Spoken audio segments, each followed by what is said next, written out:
Christmas ഒക്കെ അല്ലേ വരാൻ പോകുന്നത്. ക്രിസ്മസ് സ്പെഷ്യലായിട്ട് എന്തെങ്കിലും ഒരു റെസിപ്പി ചെയ്യണമെന്ന് വിചാരിച്ചുകൊണ്ടിരിക്കുമ്പോഴാണ് കേട്ടോ നമ്മൾ ലുലു പോയ സമയത്ത് നല്ല നാടൻ താറാവിൻ്റെ ഇറച്ചി കണ്ടത്. അതാ ചേട്ടനെ കൊണ്ട് കട്ട് ചെയ്യിപ്പിച്ചു വീട്ടിൽ കൊണ്ടുവന്നിട്ട് ഒരു നാടൻ താറാവ് റോസ്റ്റ് ഉണ്ടാക്കാമെന്ന് കരുതി കേട്ടോ. അപ്പോൾ നമുക്ക് റെസിപ്പിലോട്ട് കടന്നാലോ. ഞാൻ ആദ്യം തന്നെ 1 kg ചിക്കനല്ല, ഡക്കാണ്. 1 kg ഡക്ക് നന്നായിട്ട് വിനേഗറും സോൾട്ട് ഇട്ട് കഴുകി ക്ലീൻ ചെയ്തതാണ് കേട്ടോ. അത് നമ്മൾ കുക്കറിലോട്ട് ഇട്ടെടുക്കുക. ഇനി നമുക്ക് കുറച്ച് മസാല പൗഡേഴ്സ് ആഡ് ചെയ്യാം. മഞ്ഞൾപ്പൊടി 1/4 ടീസ്പൂൺ വേണം, മല്ലിപ്പൊടി 1 ടേബിൾ സ്പൂൺ, മുളക് പൊടി 1/2 ടേബിൾ സ്പൂൺ, കുരുമുളക് പൊടി 1/2 ടേബിൾ സ്പൂൺ, ഗരം മസാലപ്പൊടി 1 ടീസ്പൂണ്, സോൾട്ട് 1 ടീസ്പൂണ്, വെള്ളം 1/2 cup, lemon juice 1/2 table spoon. എന്നിട്ട് ഇതെല്ലാം കൂടി നന്നായിട്ട് മിക്സ് ചെയ്തിട്ട് കുക്കർ അടച്ചു വെച്ചിട്ട് ഒരു 3-4 വിസിൽ വരെ കുക്ക് ചെയ്യണം കേട്ടോ. നാടൻ താറാവായതുകൊണ്ടാണ് അത്രയും ടൈം.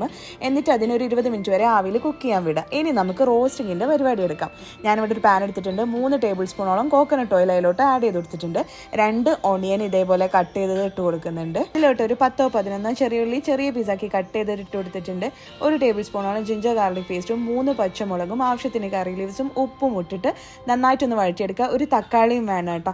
നന്നായിട്ടൊന്ന് വഴറ്റിയെടുക്കുക കേട്ടോ. അതിനൊരു ഗോൾഡൻ ബ്രൗൺ ആവുന്നത് വരെ വഴറ്റിയെടുത്തതിന് ശേഷം കുറച്ച് മസാല പൗഡേഴ്സ് ആഡ് ചെയ്യാം. മഞ്ഞൾപ്പൊടി 1/4 ടീസ്പൂൺ, മല്ലിപ്പൊടി 2 ടേബിൾ സ്പൂൺ, ഗരം മസാലപ്പൊടി 1/2 ടീസ്പൂൺ. പച്ചമണം മാറുന്നത് വരെ നന്നായിട്ടൊന്ന് വഴറ്റിയെടുക്കുക. ഇനി നമ്മൾ കുക്കറൊക്കെ ഓപ്പൺ ചെയ്തിട്ടുണ്ട് കേട്ടോ. ഏകദേശം നമ്മളുടെ ഡക്ക് നന്നായിട്ട് കുക്കായിട്ടുണ്ട്. ഇനിയിപ്പോൾ ഗ്രേവിയും ഡക്കിൻ്റെ പീസസൊക്കെ കൂടി നമുക്ക് ഈ ഒരു പാനിലോട്ട് ട്രാൻസ്ഫർ ചെയ്യാം.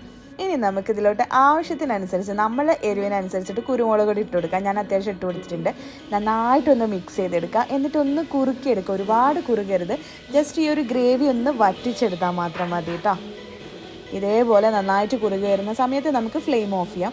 ഈ ഒരു പാകത്തിനാവണം കേട്ടോ. അതായത് ഗ്രേവി ഒരുപാട് വേണ്ട, എന്നാലൊരു ചെറുങ്ങനെ കുറുങ്ങിയതുപോലെ വേണം. ഇതാണ് നമ്മളുടെ നാടൻ ഡക്ക് റോസ്റ്റ്. ട്രൈ ചെയ്ത് നോക്കുക, ഫീഡ്ബാക്ക് അറിയിക്കുക. ക്രിസ്മസ് ഒക്കെ വരികയാണെങ്കിൽ നിങ്ങൾ എന്തായാലും ട്രൈ ചെയ്ത് നോക്കുക, ഫീഡ്ബാക്ക് അറിയിക്കുക. പിന്നെ ഫോളോ ചെയ്യാൻ മറക്കരുത്. അത്രയേ ഉള്ളൂ. ബൈ.